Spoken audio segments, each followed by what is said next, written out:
Bye. If everything is temporary, if everything is temporal, how can I make things worth it every time?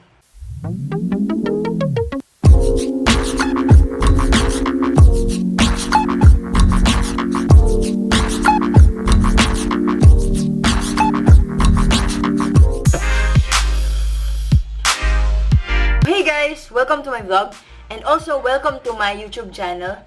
I'm new here, so pasensyahin na ninyo kung unsa kong ipangyaw-yaw din nino. So, let's start!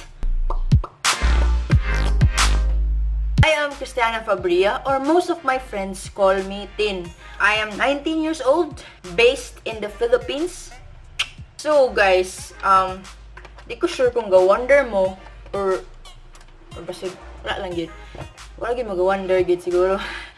Pero ako may kamaingon kay ako maning YouTube channel, no? Ako maning video. Magbuton mo. The main reason lang unta sa akong pag-start sa akong YouTube channel is to post videos regarding music and my own music. But there's a big but. Maka-askin mo nga. So kung gusto kag pag-post og mga videos nga dili man about music imong gi-post no karon. Nganong nag-vlog man ka? Kay na-realize na ako sa more than 3 months na akong pag-stay din sa balay, no, without doing anything. And most of the time, ako lang kauban sa balay, kaya ako lang, ug ang mong iro, ano lang. So, murag, kulang kong kastorya. So, siguro, muna yung outlet na makastorya ko, bahalag di mo motobag. Bored na ako masyado sa pag-stay na ako sa balay, so, basig, pwede ko mag videos. So, why am I in YouTube? It's basically my music interest and my boredom and one.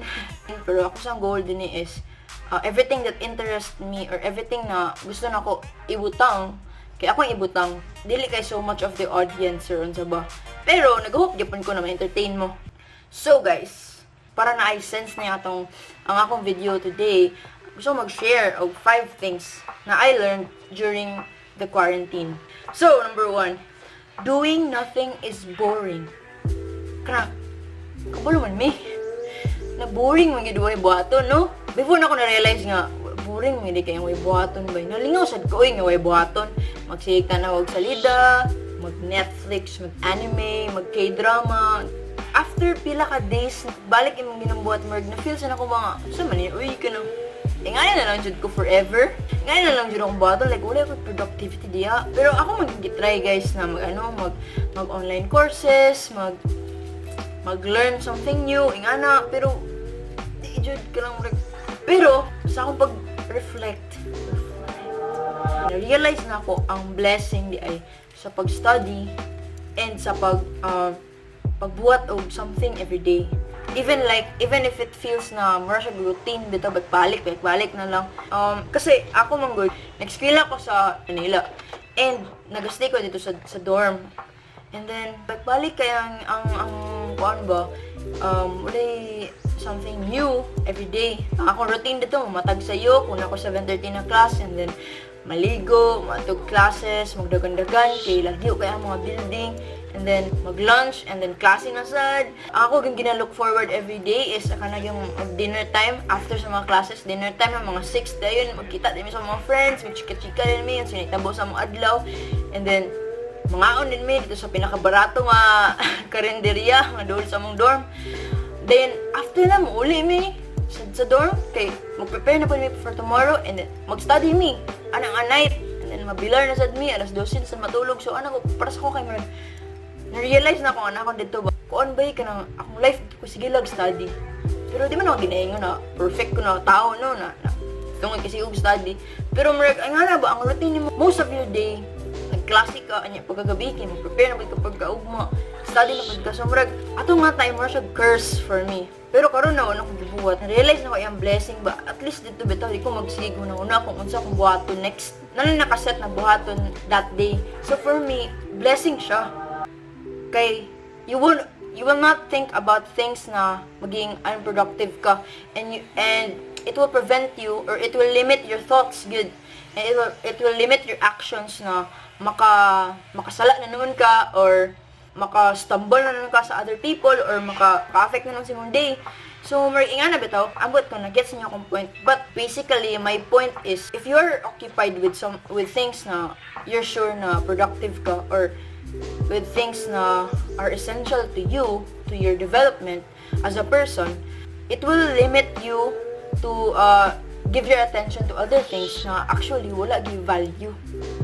So, mo to ko na-realize in connection with number 1. So, ang akong masuggest sa ato guys is, during this quarantine, medyo taas-taas ang binatong break, and ambot ko na-pull-an ako, pero ako na-pull-an ako. So, let's try to do something new and make use of our resources. Balag, gagmay lang ka na siyang ambot. Ang importante, kinakakibuhat. Number 2 nga ako na-realize is, being away from your family actually makes you appreciate them more. So, ako lang basahan akong gisulat din na. So, before COVID-19 happened, I've been studying in Manila for more or less 8 months. And I stay in a dormitory, and I was only able to go home after the first semester. But breaks in between semesters are short. That's why you really have to maximize your time with your family and your friends back in your hometown. So, muna siyang na-experience, guys, atong pag-uli na ko from Manila atong Christmas break. Kay kabulungan ka nga, limited rin mong time. Naka-initiative sa mga bitaw nga, ay, kinanglan, mamit na ginako niya akong high school friends, ang akong senior high school friends, ang akong relatives, akong mga cousins. So, nakakainga na thinking. Now, na I actually have a luxury of time, or even you have a luxury of time na pwede na ito ma-spend with them. Sometimes, di na din natin ma-appreciate, no? Or di na din natin ma-maximize kayo ayo. Most of the time, we forget to value the things that we have unlimited access to. Too much of something is not good day for us yet. I'm not saying that too much of family time, too much of time is bad, but my point is not the length of time that we have, but how much of the time that we have, we actually value. So I hope, guys, na you value your time with your friends, with your family, na you get to spend time today. How do we learn to appreciate the time that we have? Ang ako lang yung masuggest sa inyo is, start appreciating. Kung naapod mo yung chance na mag-bond sa inyong family or sa inyong relatives, make sure na to take that time seriously. Di man serious na agad mo tanan dito, pero seriously na, I mean na, ayaw sa mo cellphone, or dula sa mo sa inyong mga pamangkin, or ayaw sa mo sige TikTok baka ha, ambot lang, dito mo i-judge, pero ayaw ko i-judge, pero muna siyang akong suggestion, guys, na kung ano, sa hirabi, sumarag, take time, no? Okay, likay sa tanang, igna na putas na itong mga una, sakit na po di mong ulo, sakit na po di mong tiyan, sakit na po di mong mata, kung gisig cellphone, sumarag lain kayo na reason, no? Pero, mulikay lang tana, guys. Mulikay sa tanang, itong mga waste tong time na we should have spent with our relatives or with our family, friends, and everyone in our lives. Okay? So, number 3, I think na all of us can relate to this, and maybe all of us have realized this, but I also want to emphasize this na conflicts are normal. In our situation right now, where most of our time we spend na inside our homes, being with the same people all the time because you have to stay at home is very tiring sa lusay. Di nyo magets kung unsa ba yun ang mga tao and unsa yun ang mga gusto. But I also realized na this time could also teach us how to be patient and understanding towards one another. We are different individuals and we have different thoughts, we have different feelings, we have different situations kasi lahi man tag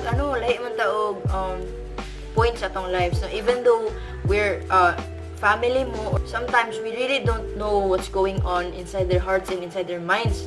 So during this time, it's best good na we learn to be patient and to be understanding good, starting with our family. And wala kabalo, in the future, when everything goes back to normal, I hope so, where we can meet other people and we can spend time with other people, it will be easier for us to connect with them, you know, because we can be more patient, more understanding towards these people. I also learned na we should know our boundaries in our relationship and in our arguments. No, there are times na we can say these things to our sibling or to our parents, but we should know where to stop, no? We should know where's the line. I cannot treat my parents the same way as I treat my sister, which is full of binuang or full of kanang sarcastic na mga ginaingon. So, sometimes, pwede na ako ma-joke-joke akong parents, but nakikita times na we have to set our boundaries, lalo na kung bad mood sila, or the things that you're about to say are actually not contributing anything. So, know your limits, know your boundaries in your relationship, and in your arguments as well. No, dili na siya relationship ninyo with your family, but also relationship with your friends. So, mga, so romantic relationships ninyo, know your boundaries, no? Sometimes, we invade too much in one's personal space that we forget na the act of parang trespassing their personal space is something na they're not comfortable with. So, I hope, guys, na even the limited na interaction nato with other people, we get to practice how to be patient, how to be understanding, and also how to know our boundaries and how to know when we are to be reminded of these boundaries. So, nana sa number 4. This is one of the most obvious things na you get to hear every day during the quarantine, and that is to stay connected with other people. Guys, I encourage you to do that and still cultivate your relationship with other people through communicating and connecting with them through the internet. So, if na may resources, make use of that. Because for me, this is the one of the most important thing you to do during this social distancing era. Na our interaction, our movements outside are limited na. I hope na ma-cultivate, ma-develop na to na siya na habit, no, na mag-communicate to other people. And dili good wala ko ng connection kay murag pagbalik siguro din ani murag lisod na kay i-connect na sad, so murag dili sa nato na siya paabot na point. So guys, let us connect with other people from time to time. And so nata sa tong last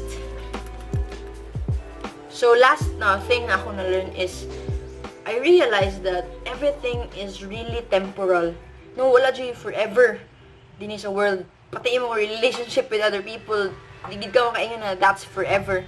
So, given the situation, a lot of things or a lot of the normal things that we do had to stop. Ako, as students like me, we can't go to school anymore, like face-to-face. For workers, they had to stop working for a month or 2. So, most of the things na atong gi-expect na dili mag-stop, or most of the things na abi na to forever is tungod sa pagpasok sa COVID-19 is na-stop siya actually. So, a month before the lockdown, I never would have thought na my situation can drastically change from studying in Manila to going home here in Cagayan de Oro City doing nothing. Wala na to na naisip. But that is the reality. And often, we forgot that things are temporal actually. Your situation changes, your life changes, your mood changes, anything can change. And sometimes, or most of the times, we cannot do anything about it but accept it. But this time, somehow, reminded me of the truth that everything is temporal. So we might ask, no, if everything is temporary, if everything is temporal, how can I make things worth it every time? Now, I cannot answer that question for you because all of us are in different situations, facing different circumstances. For me, my answer would be siguro to value what's in my hands right now, to appreciate what's in my hands right now, the resources that I have, that the time I get to spend with my family. Those are the things that I can value to make things worth it every time. But for you, I don't know if there's any other way, but you can think for yourself, no? You can ponder on this question and ask, how can I make things worth it every time if everything is actually temporary? I hope na from time to time we also get to reflect, no, about the things that are happening within us, because there are a lot of things to reflect on actually. And if ever you have that reflections in mind, I hope also you can share them with other people, because maybe it will help other people. And I hope na these things that I've shared to you can help you in a way because this time is also a wonderful time for growth and for change within us. We always demand for change in our society, and we always demand for change in our situation, but sometimes we forget to demand a change within us. And I think that is also important to start a change within us. And I hope guys na you will develop this initiative good. Di man siya always, di man ko always go reflect no, and di man ko perfect sad. Pero naginay times na maka-reflect without that, and dili lang tatama reflection, but also application is also important, because no matter how good you reflect, no matter how many things you've learned, but without reflection, without change in the way you live or the way you do things, parang hypocrite siya paminawon.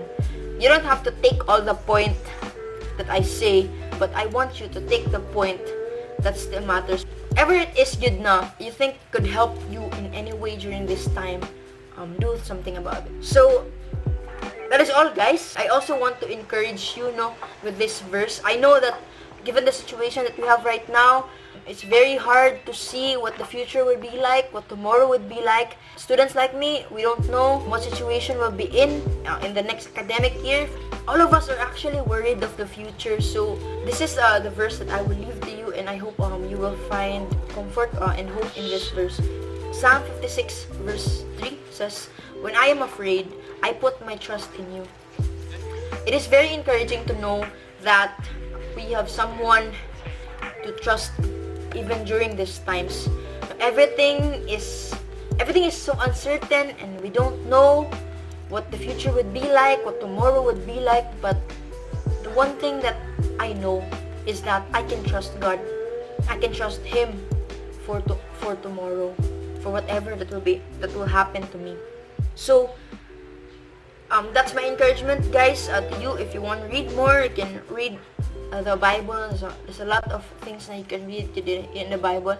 And so that's all. I hope that you learned something, and that the things that I said made sense in a way to you. And I hope that as you go and continue your life, I hope that you continue to reflect and do something about it in your reflections, and then make a change good in whatever that you do. Thank you so much for watching this video. And if you like this content, this kind of videos, or if you learned something, please don't forget to like this video, and also subscribe to my channel for more videos like this if you want, and for my covers, for my original songs in the future. I'm actually super glad to share these things to you, and I hope to see you on my next ones. Alright, so thank you guys, and bye.